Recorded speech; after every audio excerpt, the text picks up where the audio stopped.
Hi everyone, welcome back to my channel. तपाईँहरूलाई मेरो च्यानलमा स्वागत छ. It's me Susmita from Japan Nepal. म चाहिँ भर्खर उठेको, मलाई चाहिँ अलिक सन्चो छैन, त्यो भएर म चाहिँ भर्खर उठेको. अहिले चाहिँ 9 बजिसकेको छ. सो अब चाहिँ खानाहरू चाहिँ सबै बुनुले नै बनाइसक्नु भयो, मम्मीलाई खाना पनि पुऱ्याइदिइसक्नु भयो. सो तपाईँहरूलाई थाहा नै छ, अहिले चाहिँ मम्मीलाई हस्पिटलमै राखेको छ. सो अस्तिको रिपोर्टमा चाहिँ छातीमा इन्फेक्सन, किडनी इन्फेक्सन अनि निमोनिया देखाएको थियो. सो राखेको पनि आज लगभग 1 हप्ता भयो. सो आज चाहिँ मम्मीलाई डिस्चार्ज दिने कुरा छ.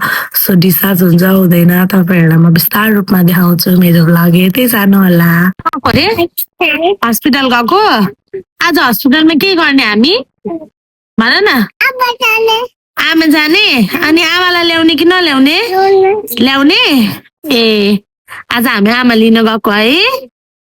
लु उठ जानुपर्छ. अब डिस्चार्ज चाहिँ लेखिदिइसक्नु भयो अरे, अब पेपर चाहिँ दिनु बाँकी छ.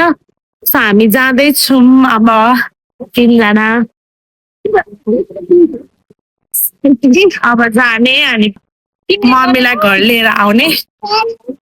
आजको मौसम चाहिँ एकदम चिसो छ, चिसो चिसो मौसम. अभी मजा आएगा ना भिडो. यहाँ हेर संस्कृति, आज जाडो छ. कति जाडो छ? धेरै जाडो छ. आज चाहिँ धेरै जाडो छ. हिजोसम्म चाहिँ है कस्तो घाम लागिरहेको थियो. आज चाहिँ फेरि 81 पुस्ते आएर हावा चलेर पानी पर्ला जस्तो भयो. सो हामी गुमुक्क परेर 3 जना. हेर हेर न, भनिदेऊ न. हामी 3 जना गुमुक्क परेर हिँड्दैछौँ. गुमुक्क परेर होइन संस्कृति. यहाँ चाहिँ बुनु पार्ट टाइम जब गर्नुहुन्छ. सो यहाँनिर बुनुको टेस्ट आएको छ अरे, अनि बुनुले अब टेस्ट गरेर जाने. त्यो चाहिँ सानो क्लिनिक हो. बुनुले काम पनि सक्नुभयो. त्यसैले अब हामी जाँदैछौँ हस्पिटल. हामी चाहिँ हस्पिटल आइसकेको छौँ.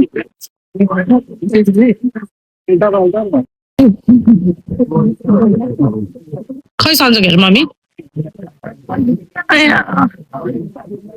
सन्चो भयो.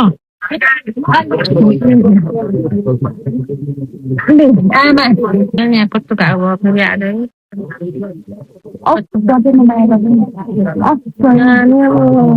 आज त निकालेर लाने भन न.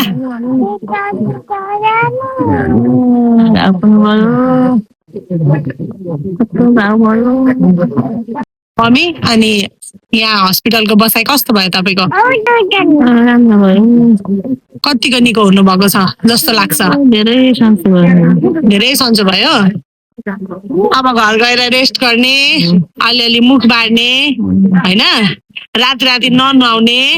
नुहाउनु हुँदैन नि राति राति. फेन चलाएर नसुत्ने. ल मम्मी यहाँ राम्ररी गरे नि ट्रिटमेन्ट त सबैले.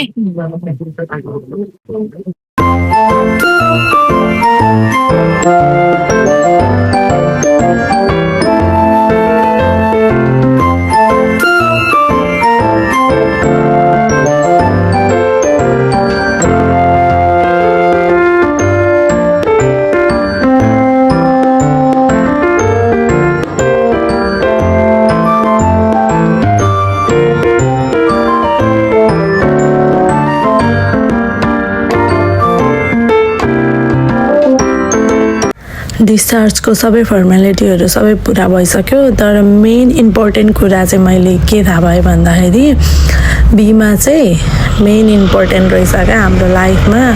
कतिजनाले बिमा गर्नुभएको छैन भने प्लिज प्लिज प्लिज बिमा गर्नु होला. किनभने कति बेला हाम्रो शरीरलाई के हुन्छ, इमर्जेन्सीमा हस्पिटल जानुपर्छ, हामीसँग पैसा बोकेको हुँदैनौँ होइन. त्यो हुँदा चाहिँ बिमा हुँदा चाहिँ एकदम सजिलो हुन्छ. सबै बिमाबाटै हुन्छ सुरुमै होइन. अनि मेनली बिएनसीमा चाहिँ सबै बिमाबाटै गरिदिनुहुन्छ सुरुमै. पैसा 1 रुपियाँ पनि लाग्दैन. पछि चाहिँ 20% चाहिँ तिर्न पर्छ.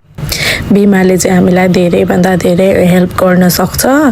अनि हामीले बिएनसीमा राख्दाखेरि चाहिँ 20% मात्र तिर्यौँ, अरू सबै बिमाबाट नै कभर भयो. So humble request to everyone, सबैजनाले बिमा चाहिँ गराउनु होला. गराउनु भएको छैन भने प्लिज गराइहाल्नु होला.